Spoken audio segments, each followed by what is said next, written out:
There is perhaps no figure in human history more mysterious and fascinating than the magician, a presence that transcends time, appearing in myths, religions, and stories across cultures. From the wise sage to the cunning trickster, the magician archetype embodies both ultimate knowledge and deception, power and illusion. Throughout history, this archetype has captivated and stirred the pot of our emotions for centuries, representing the eternal pursuit of mastery, transformation, and the hidden forces that shape reality. The archetype of the magician teaches us about creation, about our capacity to bring into being what never was, about claiming our roles as co-creator of the universe. To access the inner magician is to adventure into the world of ideas, to become a student of all kinds of hidden and secret knowledge, and to take part in the constant process of creation.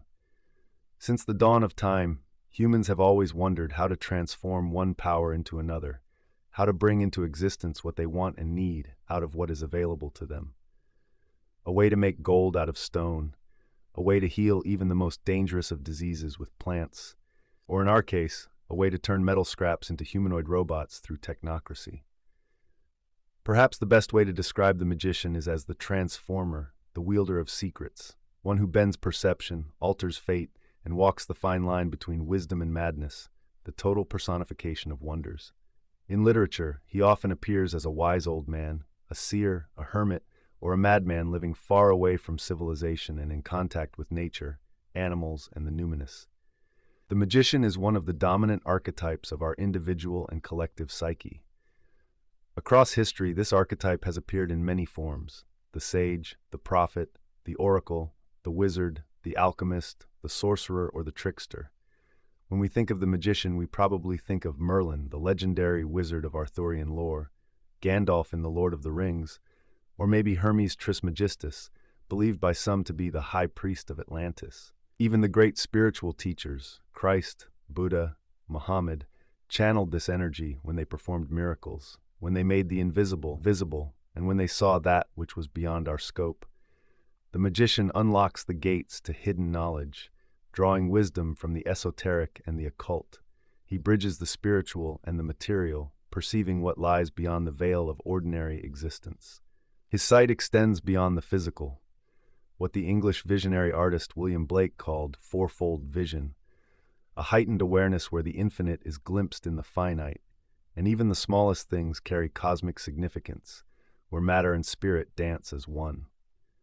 This perception manifests most powerfully in what Jung calls synchronicity, those meaningful coincidences that defy ordinary causation.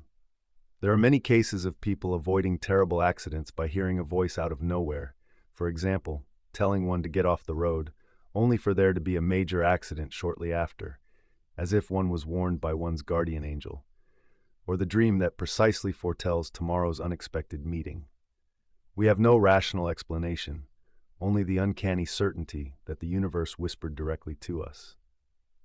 In Christian mythology, Jesus, after healing a sick fellow, claimed, "Your faith has healed you," revealing the deepest secret. Miracles occur at the intersection of inner readiness and outer manifestation.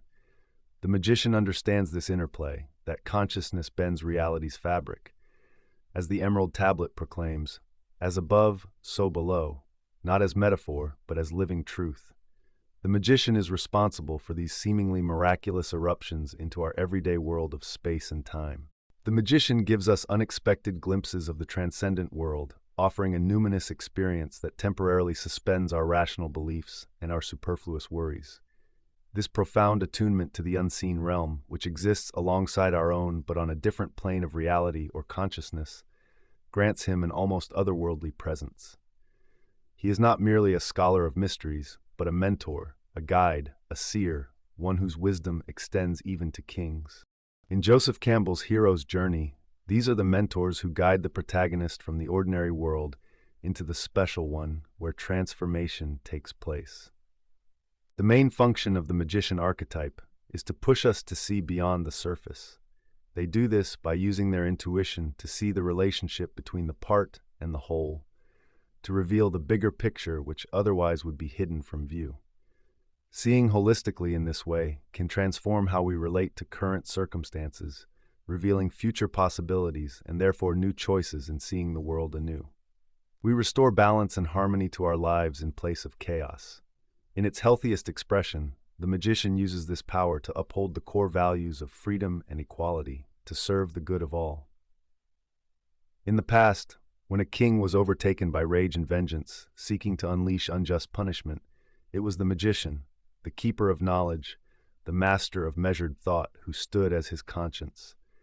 Through reasoned words and subtle influence, he tempered the king's fury, restoring him to clarity and good sense. In this way, the court magician was more than an advisor. He was the king's psychotherapist, an anchor against the reckless storms of power.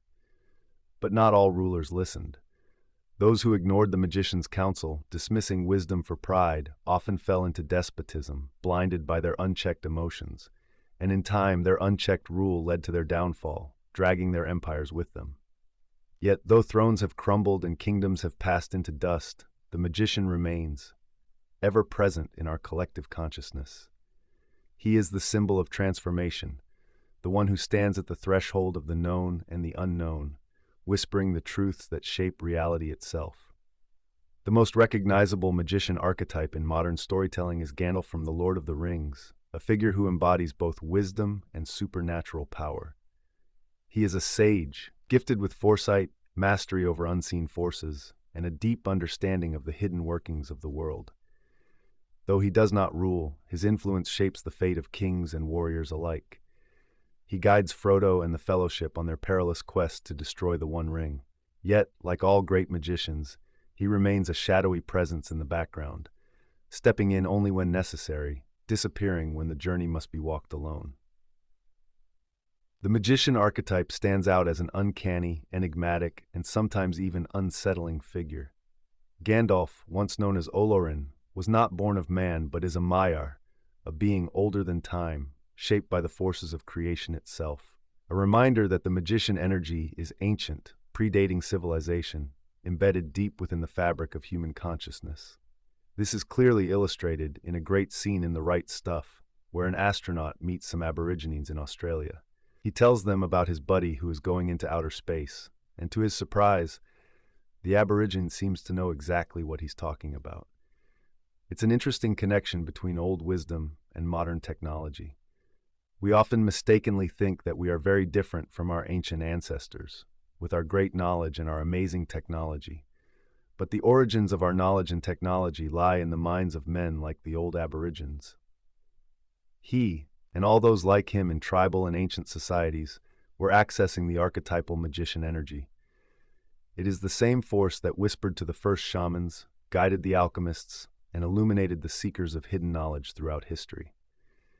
Gandalf walks the line between divine wisdom and elemental power, embodying both the creator and the destroyer. His transformation from Gandalf the Grey to Gandalf the White mirrors an ancient alchemical process, the death of the old self and the rebirth into a higher state of being. He is the union of opposites, merging mortality with the divine. This struggle of opposites also reveals itself in his battle with the Balrog, a creature of shadow and flame, deep within the mines of Moria. The Balrog is a manifestation of chaos, buried beneath the world, unseen yet ever present, just like the unseen forces of destruction and renewal that lie beneath all civilizations. Their battle is not just one of power, but of hidden truths rising to the surface, demanding reckoning. Before he became the wise wanderer of Middle-earth, Gandalf was one of the Maiar, sent from the Undying Lands to guide and advise, much like the ancient druids of old pagan cultures. After his fall and resurrection, he returns not as a mere wanderer, but as Gandalf the White, his cries, like whispers from another world, still echoing across the lands. His figure stands at the crossroads between pagan magic and divine purpose, between the unseen forces of fate and the will of men. Swiss psychiatrist and psychoanalyst Carl Jung wrote, "The magician has preserved in himself a trace of primitive paganism. He possesses a nature that is still unaffected by the Christian dichotomy and is in touch with the still pagan unconscious, where the opposites lie side by side in their original naive state, beyond the reach of sinfulness, but liable, if assimilated into conscious life, to beget evil as well as good with the same demonic energy. Therefore, he is a destroyer as well as a savior. This figure is therefore preeminently suited to become the symbol carrier for an attempt at unification. Gandalf, like all true magicians, stands in this liminal space, not fully of this world yet profoundly shaping it. He is a guardian of knowledge, a bringer of fire, a figure of transformation, and when he vanishes into the unknown, his presence still lingers, a voice that echoes across the ages, guiding those who seek the path of wisdom. Our inner magician is like a chess player. He is responsible for controlling and coordinating all other archetypes to achieve higher personal enlightenment. Just as a chess player strategizes to win, the inner magician seeks higher understanding and mastery over oneself, leading to higher transformation. When the magician archetype is activated, you feel confident that you know what ought to be done to transform your life or your world. You stop letting others make your decisions, and you develop a vision for where you want to go. You also are willing to risk action, to get behind the wheel of your life. You activate the gear shift of magic when you begin to act in keeping with your values and your life purpose. It is as if you place yourself in just that magical position that allows the gears of the universe to align with you and support your efforts. When you do so, you find that fortunate coincidences begin to occur that open a path for you. The magician archetype helps us take responsibility for existential choice. You might think of yourself as like a shaman stepping to the center of a medicine wheel or magic circle to do magic.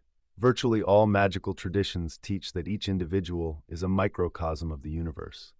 If we want to change the world, we must start with ourselves. Scientists tell us we live in a relativistic universe where no person, planet, or star is any more central or intrinsically important than any other. None is higher or lower either.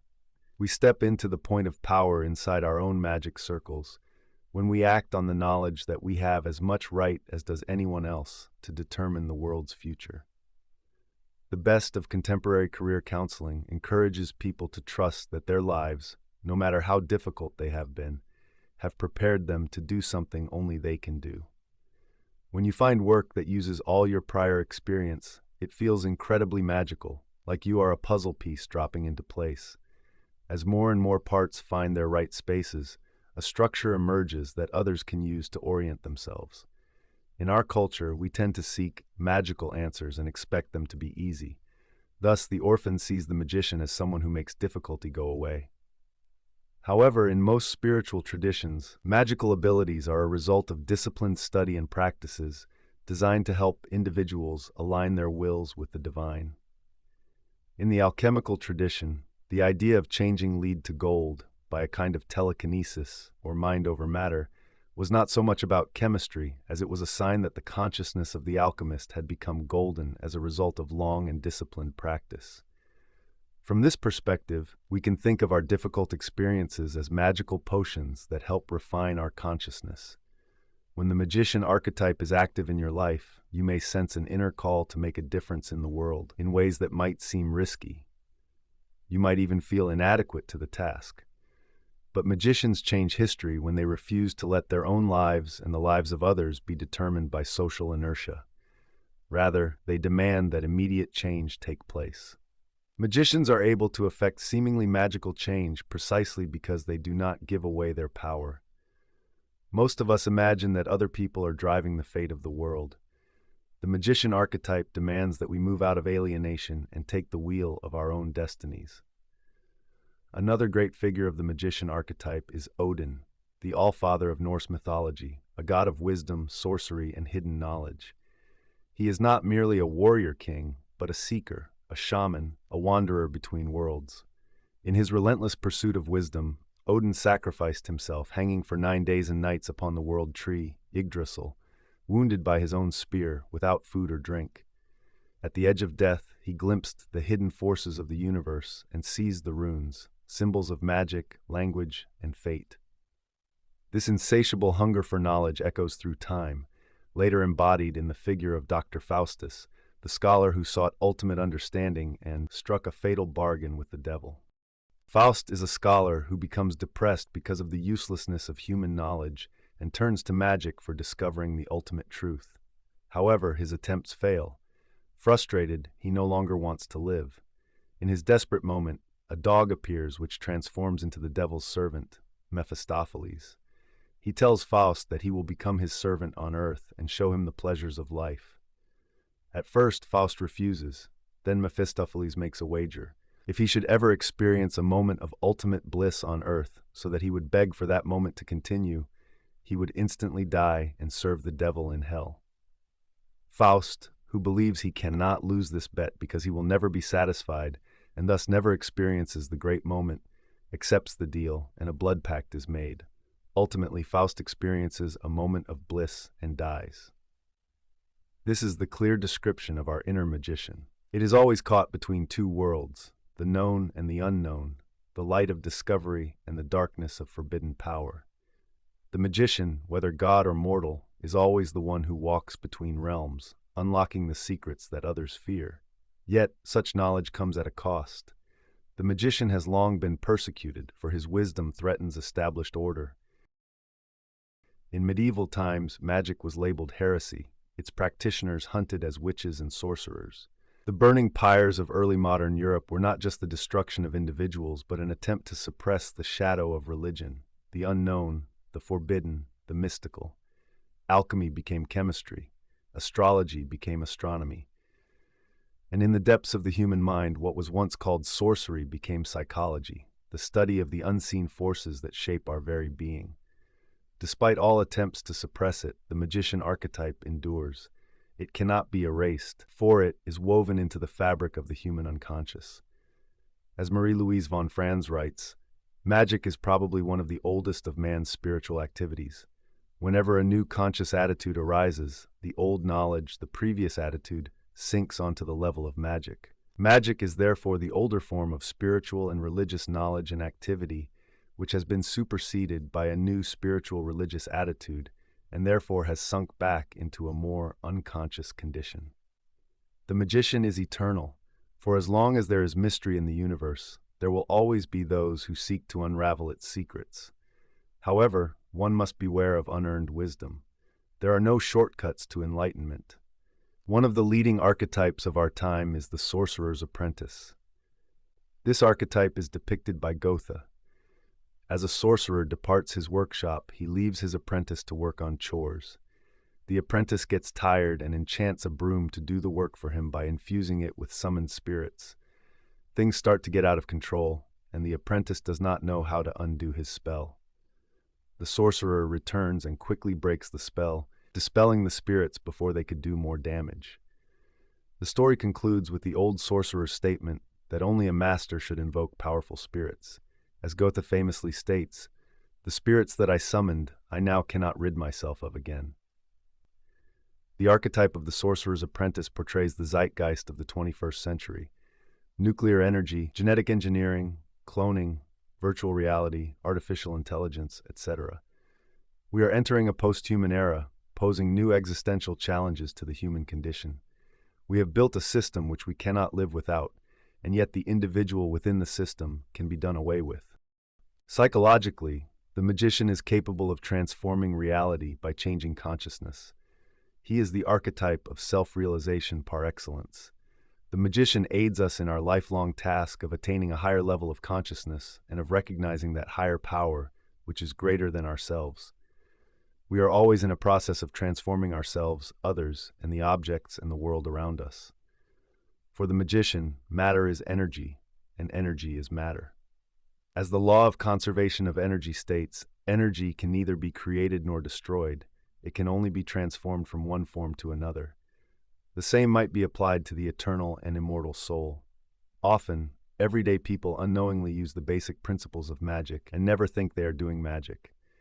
We have all probably known people who emanate caring and peace, and sometimes we can feel better just by standing next to them.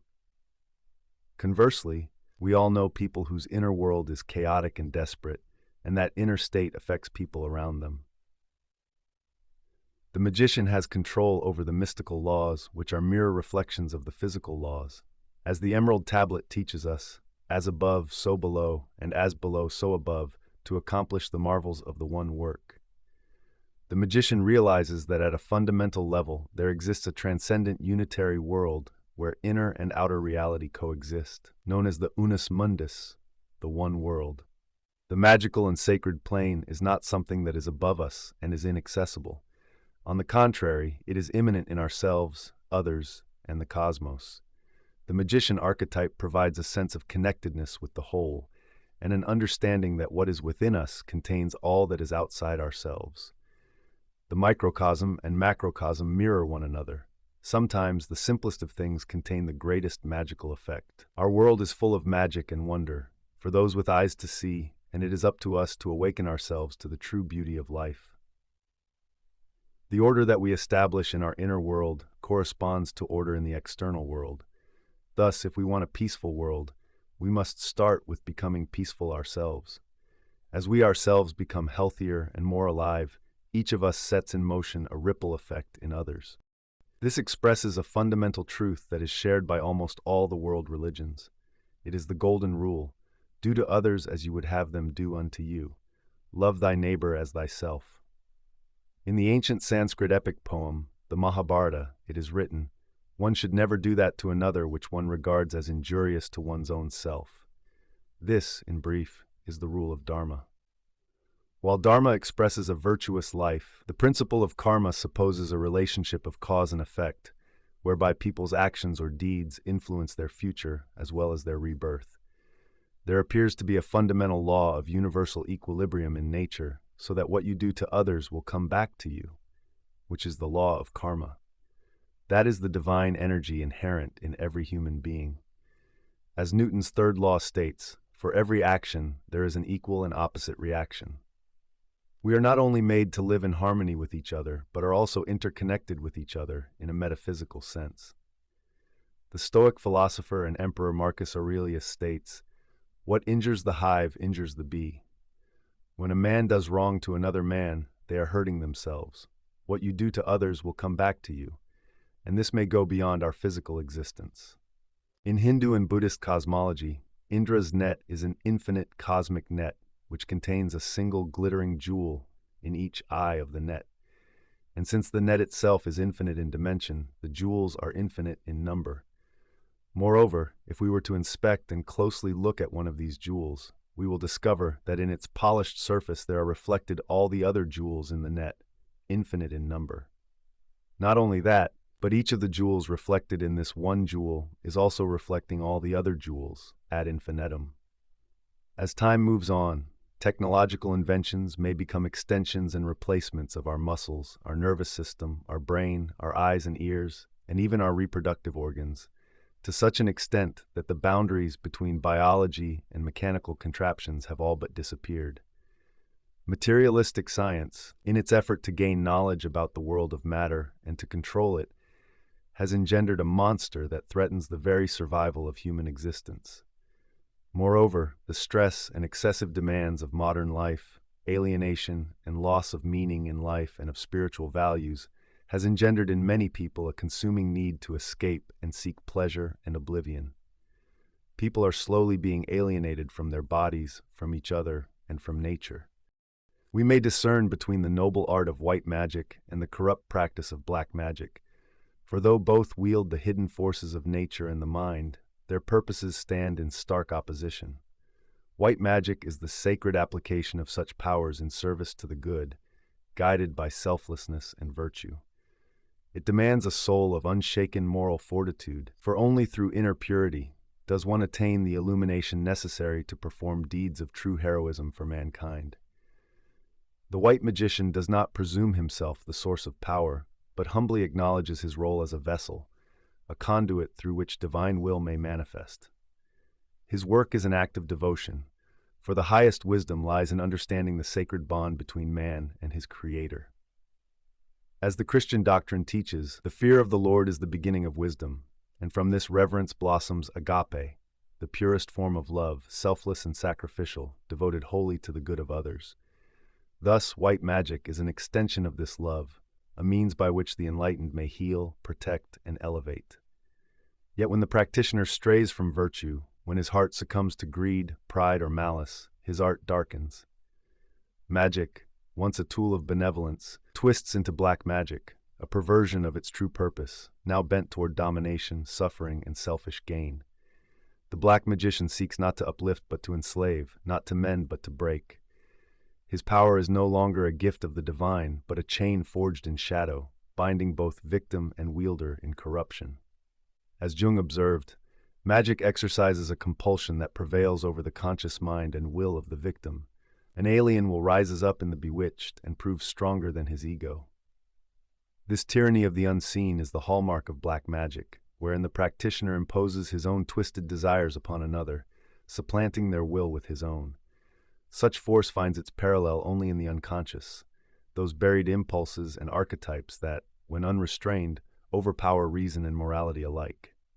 Whenever we withdraw into detachment, severing the bonds of kinship and withholding wisdom that might aid others, whenever we wield knowledge as a weapon to demean, dominate, or enrich ourselves at another's expense, we align ourselves with the shadow magician as manipulator.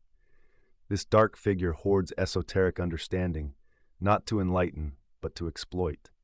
His mastery inflates his ego, and he preys upon those less learned, bending them to his will. As Lord Acton starkly warned, power tends to corrupt, and absolute power corrupts absolutely. So too does the shadow magician, intoxicated by his own cunning, descend into tyranny. The shadow magician is also afflicted by the Asclepius complex. In this state, he forsakes genuine human connection, viewing the wounded not as souls to be tended, but as means to his own glorification. To embody an archetype without humility is to forfeit one's humanity, and from this void arise delusions of grandeur, megalomania, and the messianic conviction that one is divine. This is the realm of charlatans, false prophets, and cult leaders who mistake their ability to heal for proof of godhood. Thus they commit the gravest sin, hubris, the ruinous pride that topples even the mightiest. The magician's power within us is immense, and so too is its potential for darkness. If we do not confront and integrate our shadow, our repressed impulses fester, twisting into monstrous forms that possess us from within. Unchecked, the unconscious does not vanish. It erupts, wielding us as its instrument. Thus, the true test of wisdom lies not in the accumulation of knowledge, but in mastering its ethical application. Only by acknowledging our capacity for corruption can we ensure that our power serves, rather than subjugates, that it heals, rather than harms. For the magician's path is a razor's edge. One side ascends to enlightenment, the other plummets into tyranny, and the difference between them is measured not in spells or secrets, but in the purity of the heart that wields them. Thus, the line between these two arts is drawn by intent, where white magic seeks to heal, black magic seeks to harm. Where one serves, the other enslaves. The practitioner must ever guard his soul, for the descent into darkness is but a single step, a choice between selflessness and sin, between the light of wisdom and the abyss of corruption.